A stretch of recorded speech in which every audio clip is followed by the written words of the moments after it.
Assalamualaikum warahmatullahi wabarakatuh. Salam, Om Swastiastu, Namo Buddhaya, salam kebajikan untuk kita semua. Yang terhormat, Bu Selma Putri dan Bu Sofi selaku dosen pembimbing akuntansi keuangan lanjutan 1, kami dari kelompok 2 akan mempresentasikan bab 1 yang berjudul Business Combination.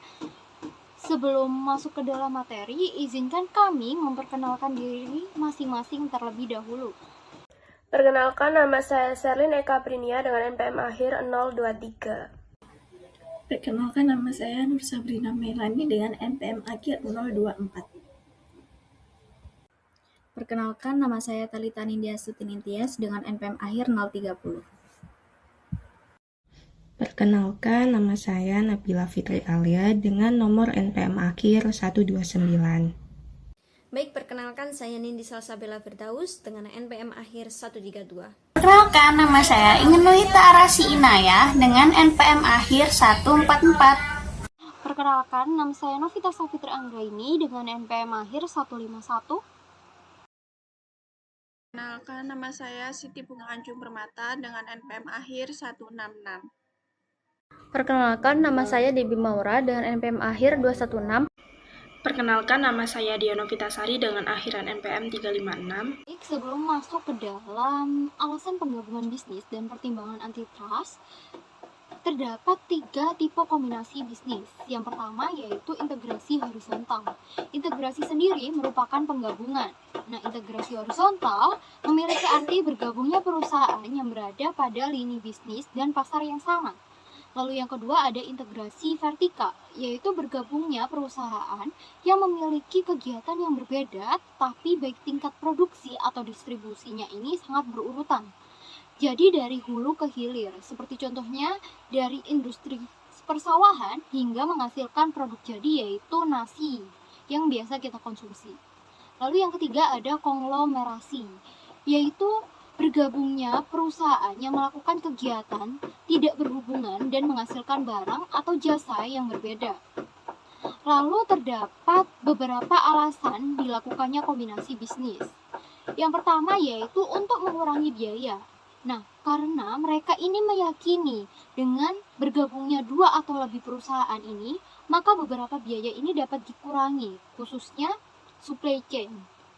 Lalu yang kedua, menurunkan risiko usaha, khususnya terkait dengan kepastian produk atau bahan baku yang diterima oleh perusahaan. Lalu yang ketiga yaitu mengurangi waktu tunda atau delay. Nah, ketika kita menguasai beberapa lini usaha, maka kita akan menentukan sendiri kapan kita akan mendistribusikannya. Lalu yang keempat yaitu menghindari pengambil alihan. Nah, kadang perusahaan kecil itu melakukan penggabungan karena takut diambil alih oleh perusahaan-perusahaan yang besar. Lalu yang kelima yaitu mendapatkan aset tidak berwujud. Nah, aset tidak berwujud ini contohnya seperti goodwill. Lalu yang keenam yaitu aspek lain seperti aspek pajak, aspek bisnis, dan aspek pribadi. Lalu sebelah kanan yaitu potensi pelanggaran dalam kombinasi bisnis. Yang pertama ada antitrust atau anti kartel. Nah, Komisi Perdagangan Federal USA melarang pengambil alihan staples dan office depot yang dimana 2 perusahaan besar ini menjual eceran gas dalam skala yang sangat besar. Lalu di Indonesia sendiri ada Komisi Pengawas Persaingan Usaha atau yang biasa disebut dengan KPPU agar tidak adanya persaingan yang tidak sehat. Lalu yang kedua yaitu regulasi.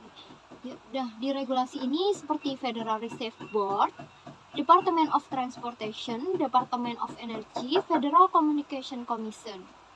Nah, dengan adanya UU Antitrust tersendiri ini untuk memastikan bahwa persaingan sehat dan pasar tidak dikuasai oleh beberapa orang atau yang biasa disebut dengan monopoli.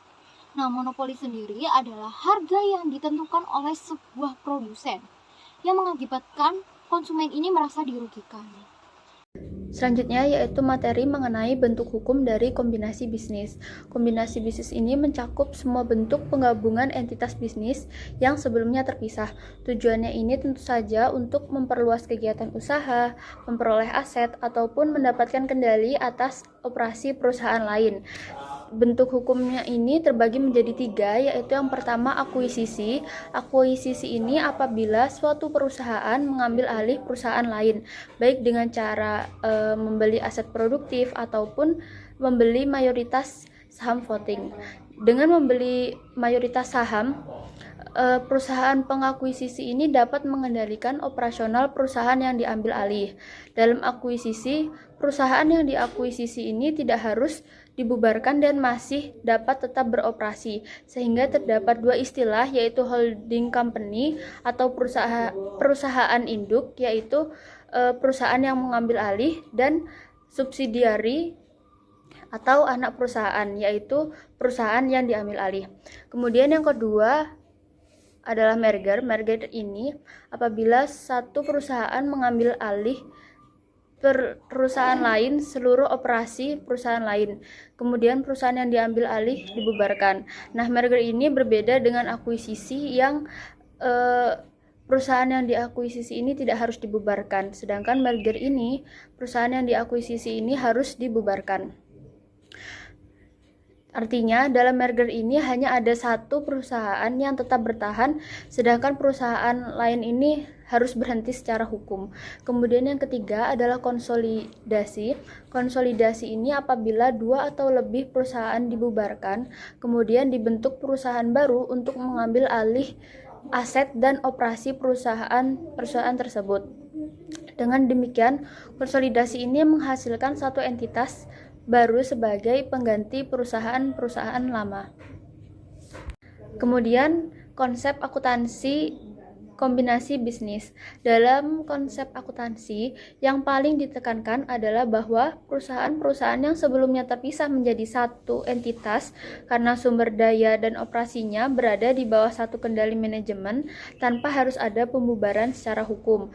Kombinasi bisnis bisa terjadi dalam 3 bentuk, yaitu yang pertama, satu atau lebih perusahaan menjadi anak perusahaan. Nah, bentuk pertama ini jika saham voting yang dibeli lebih dari 50%. Kemudian bentuk kedua, satu perusahaan memindahkan aset bersihnya ke perusahaan lain. Bentuk ketiga, semua perusahaan yang bergabung memindahkan aset bersihnya ke perusahaan baru yang dibentuk. Untuk bentuk kedua dan ketiga, jika saham yang dibeli kurang dari 100%, maka perusahaan yang bergabung tetap memiliki identitas hukum dan catatan akuntansi sendiri, tetapi dianggap satu entitas untuk pelaporan keuangan.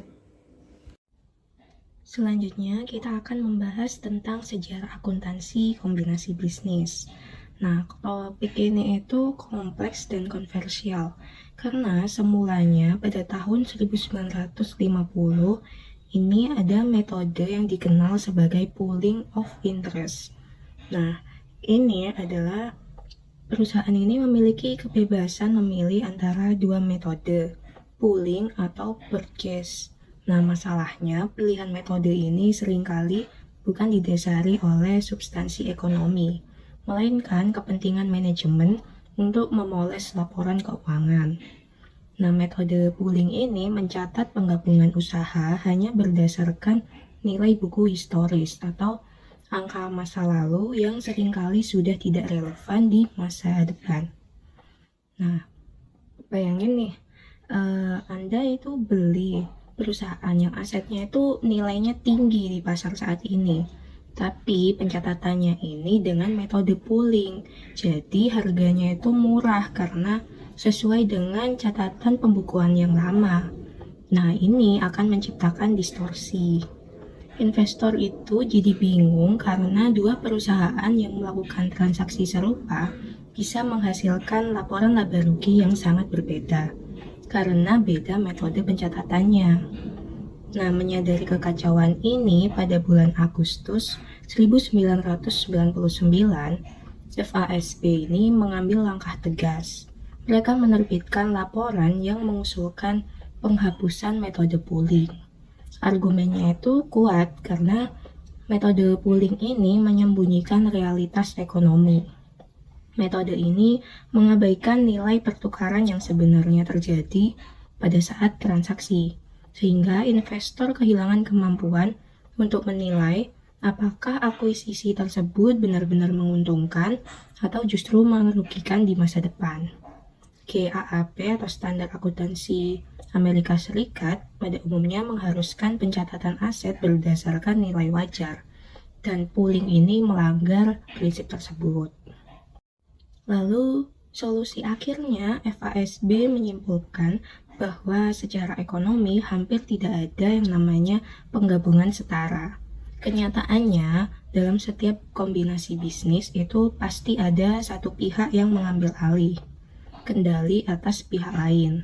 Oleh karena itu, metode yang paling tepat adalah metode akuisisi. Nah, ini perubahannya terjadi pada pertengahan tahun 2001. Secara spesifik, GAAP ini menghapus penggunaan metode pooling of interest yang untuk semua transaksi bisnis yang dimulai setelah tanggal 30 Juni 2001. Jadi, sejak tanggal tersebut, semua kombinasi bisnis wajib dicatat menggunakan metode akuisisi yang berbasis pada nilai wajar atau fair value.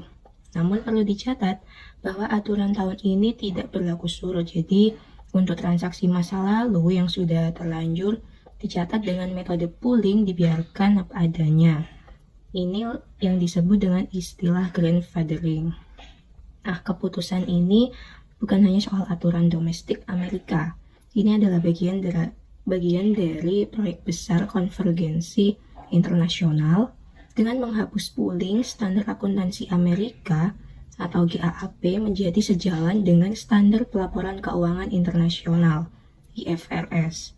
Dalam dokumen tersebut disebutkan bahwa IFRS 3 ini juga secara spesifik melarang metode pooling.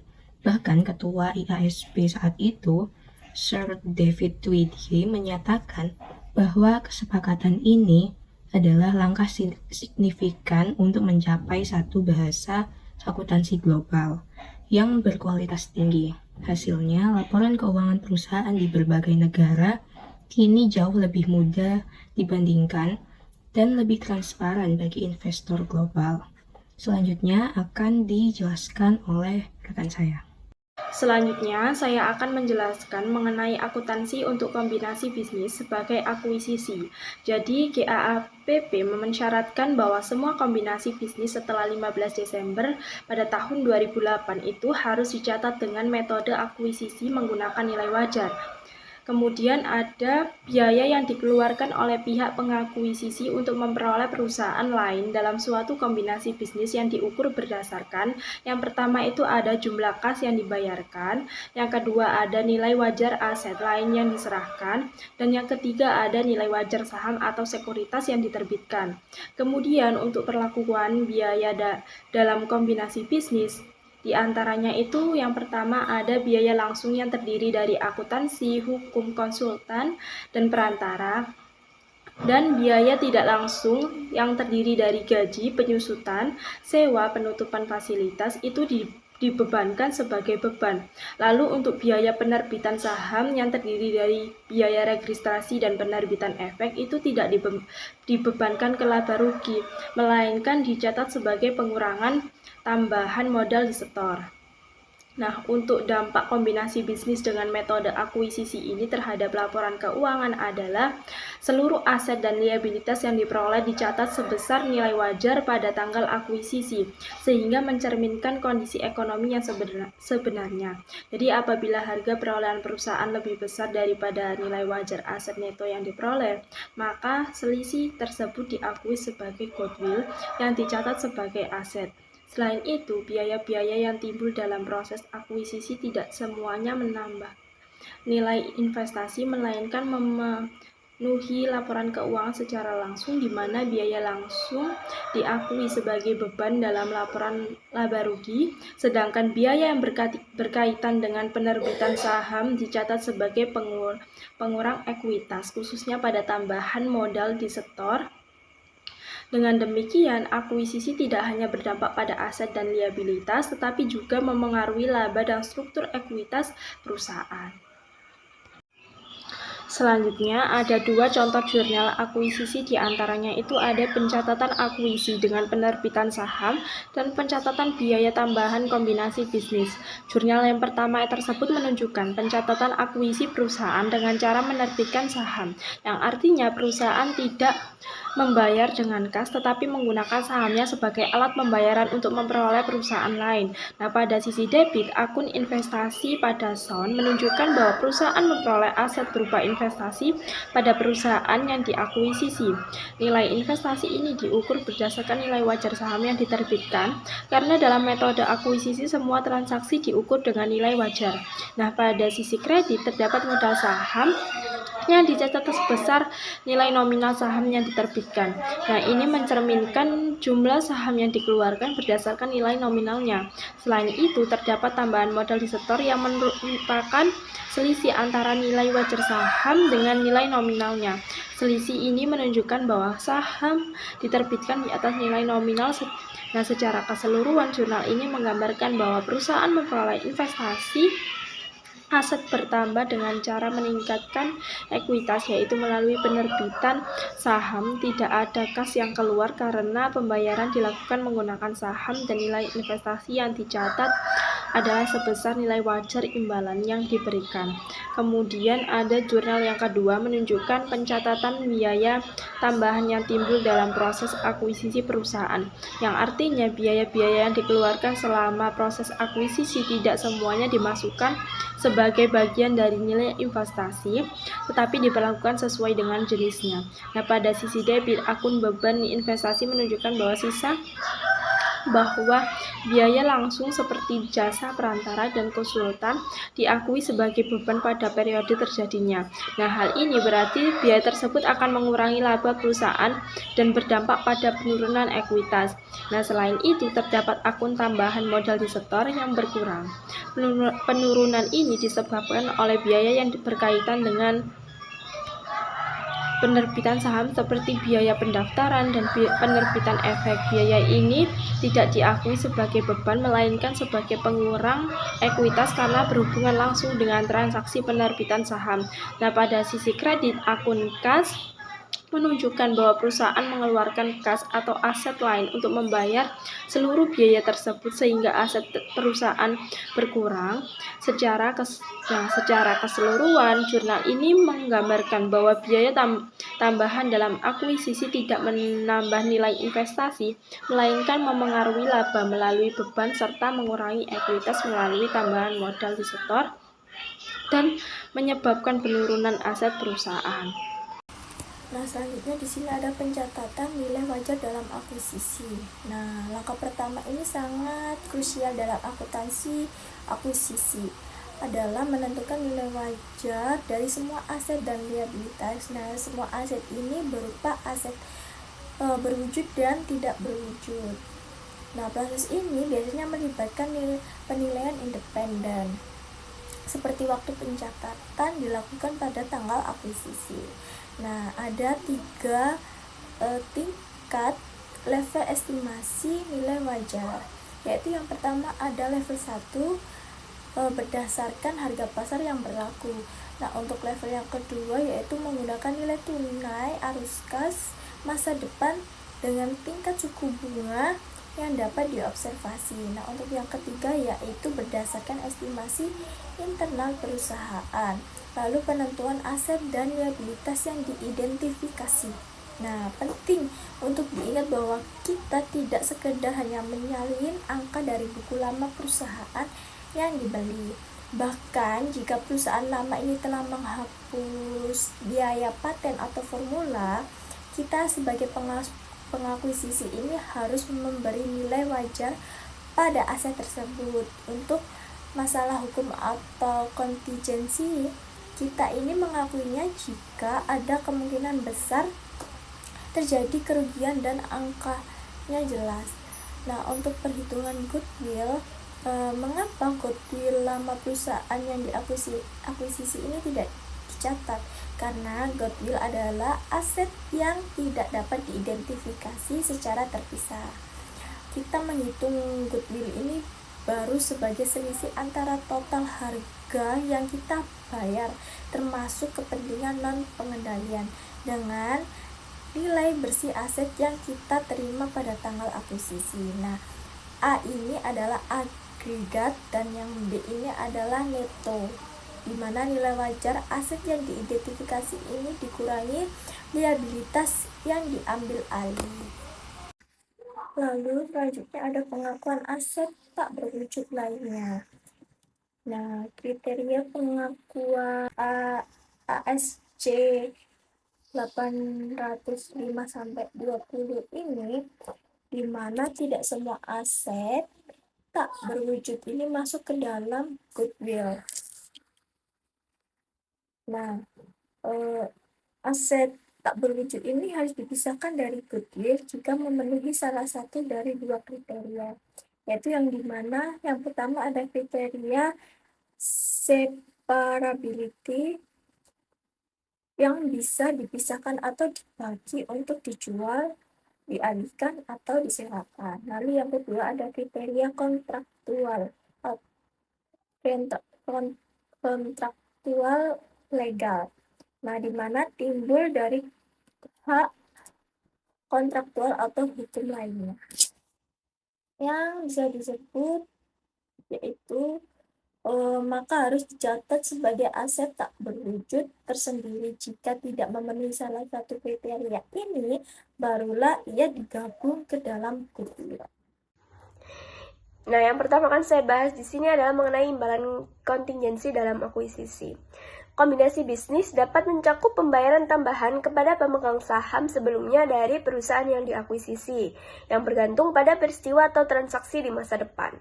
Nah, imbalan kontingensi tersebut dapat berupa pembayaran kas atau aset lainnya, atau penerbitan surat utang maupun sekuritas ekuitas.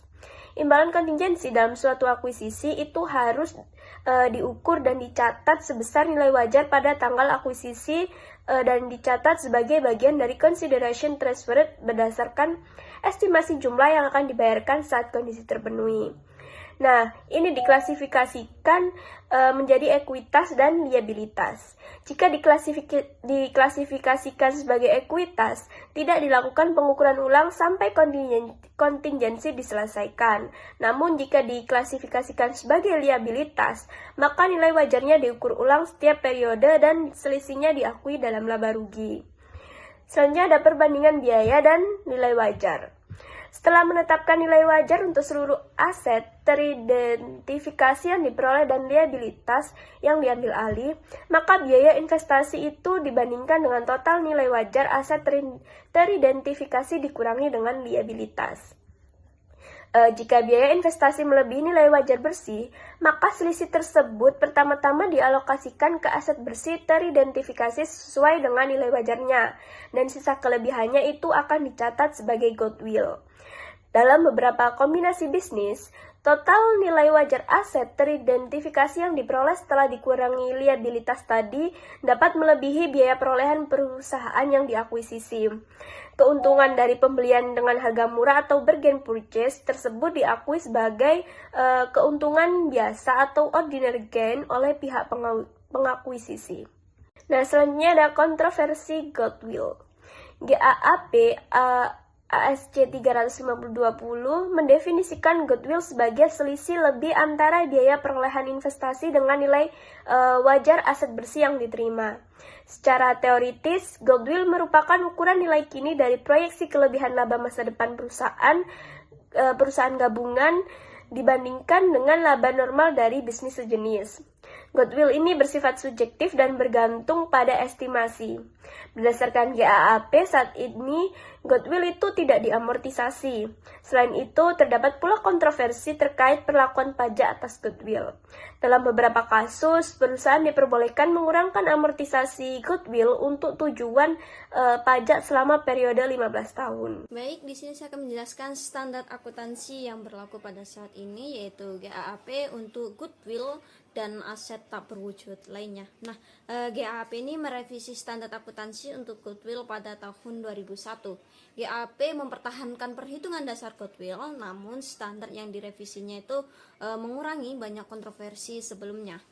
pada saat ini GAAP itu memberikan klarifikasi dan juga panduan yang lebih terperinci tentang kapan aset tak berwujud yang sebelumnya itu tidak tercatat itu harus diakui sebagai aset, yang mana ini dapat mempengaruhi jumlah goodwill yang diakui oleh perusahaan.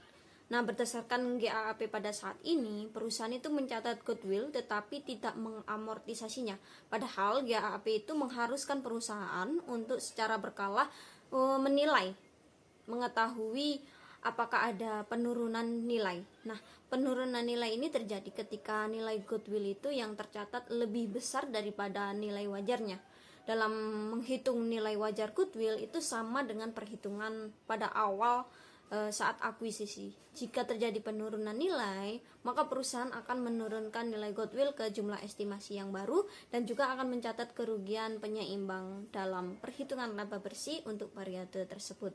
Kemudian GAAP juga itu menganggap bahwa goodwill dan aset tak berwujud lainnya itu sebagai aset dari unit pelaporan bisnis. Nah, unit pelaporan ini merupakan komponen bisnis yang informasi keuangannya terpisah dan hasil operasinya itu ditinjau secara berkala oleh manajemen.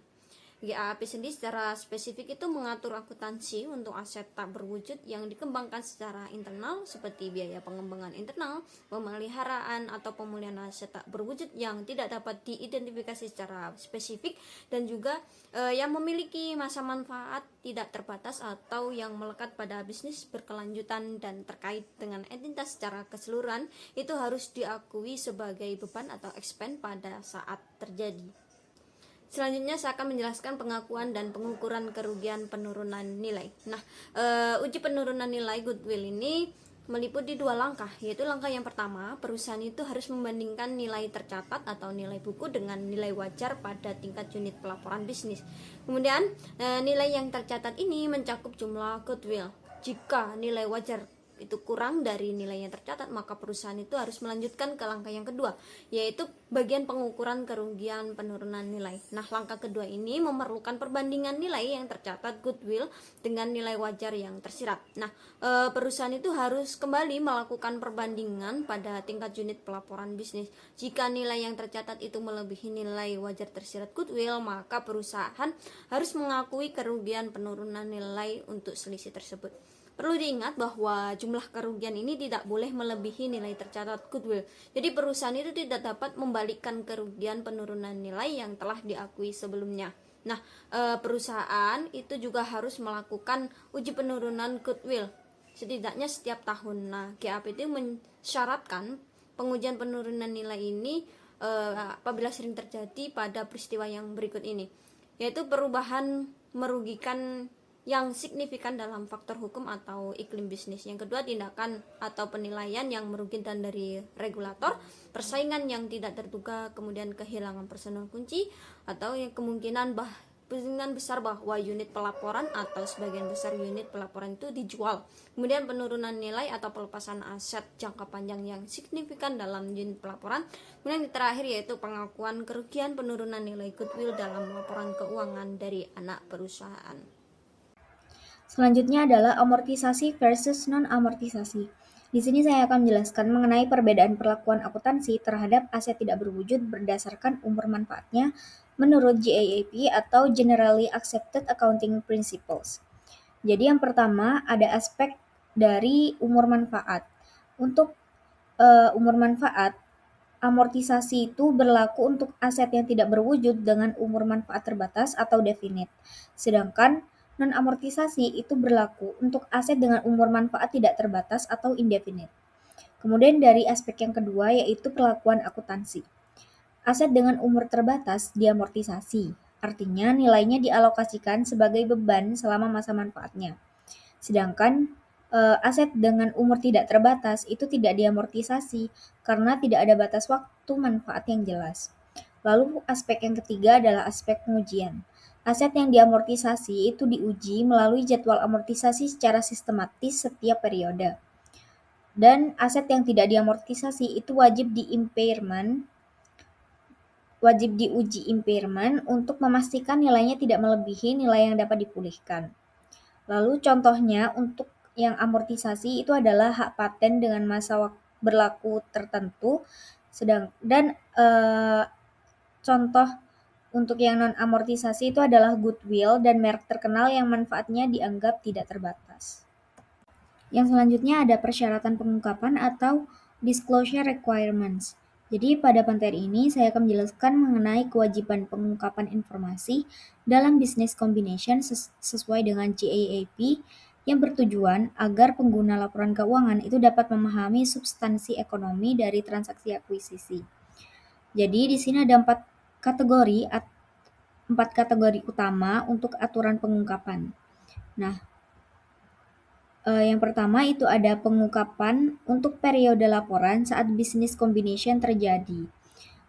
Hal ini itu mencakup seluruh informasi utama karena dampak akuisisinya itu dampaknya secara langsung memengaruhi laporan keuangan periode berjalan. Kemudian yang kedua ada pengungkapan ketika business combination itu terjadi setelah akhir periode laporan, tetapi sebelum laporan keuangan diterbitkan. Nah, walaupun belum memengaruhi angka dalam laporan, informasi ini tuh tetap penting bagi pengguna untuk mengambil keputusan. Kemudian yang ketiga ada pengungkapan terkait provisional amounts. Provisional amounts ini adalah angka sementara karena penilaian aset dan liabilitas itu belum final, sehingga perlu dijelaskan bahwa nilai tersebut masih dapat berubah. Dan yang keempat, itu ada pengungkapan atas penyesuaian atau adjustment. Penyesuaian ini menjelaskan perubahan nilai yang terjadi setelah penilaian awal business combination disempurnakan. Lalu, ada informasi yang wajib diungkapkan saat business combination terjadi. Nah, ketika business combination terjadi dalam satu periode, perusahaan itu wajib mengungkapkan informasi umum seperti nama dan deskripsi perusahaan yang diakuisisi, tanggal akuisisi, alasan melakukan akuisisi, dan cara perusahaan memperoleh kendali atas pihak yang diakuisisi. Kemudian selanjutnya perusahaan itu harus menjelaskan goodwill atau bargain purchase. Nah, jika harga akuisisinya itu lebih tinggi dari nilai wajar aset bersih, maka akan timbul goodwill, dan jika harga akuisisinya itu lebih rendah dari nilai wajar aset bersih, maka itu akan diakui sebagai bargain purchase gain. Lalu perusahaan itu juga harus mengungkapkan consideration transferred, yaitu bentuk imbalan seperti kas, saham, dan aset lain, serta nilai wajarnya. Kemudian perusahaan itu juga wajib merinci aset dan liabilitas yang diperoleh, aset pajak tangguhan yang timbul, transaksi terpisah yang tidak termasuk business combination, serta step acquisition jika pengendalian diperoleh secara bertahap. Nah, untuk perusahaan publik, pengungkapan tambahan seperti informasi pro forma itu juga diwajibkan agar pengguna itu bisa melihat dampak akuisisi seolah-olah terjadi sejak awal periode. Lalu ada disclosure khusus untuk goodwill dan intangible asset. Nah, berdasarkan ASC 350-20, goodwill itu harus disajikan terpisah sebagai pos tersendiri di neraca. Kemudian kerugian impairment goodwill itu juga harus ditampilkan terpisah di laporan laba rugi sebagai bagian dari income from accounting operation. Selain itu, intangible asset itu juga memerlukan pengungkapan tambahan termasuk jenis aset tak berwujud, umur manfaatnya, apakah diamortisasi atau tidak, serta kebijakan akuntansi yang digunakan. Nah, selanjutnya di sini saya akan menjelaskan terkait business combination dan juga Sarbanes-Oxley Act atau SOX. Nah, ini itu berkaitan dengan pelaporan keuangan perusahaan. Nah, business combination sendiri itu adalah proses ketika dua atau lebih perusahaan itu bergabung menjadi satu entitas akuntansi, seperti dalam merger atau akuisisi. Nah, dalam metode ini itu seluruh aset yang diakuisisi itu dicatat sebesar nilai wajar atau fair value sesuai dengan nilai pasar pada saat akuisisi. Nah, begitu juga dengan liabilitas yang dicatat sebesar nilai wajar. Serta semua pencatatan tersebut itu dilakukan pada tanggal akuisisi agar laporan keuangan itu mencerminkan kondisi yang sebenarnya.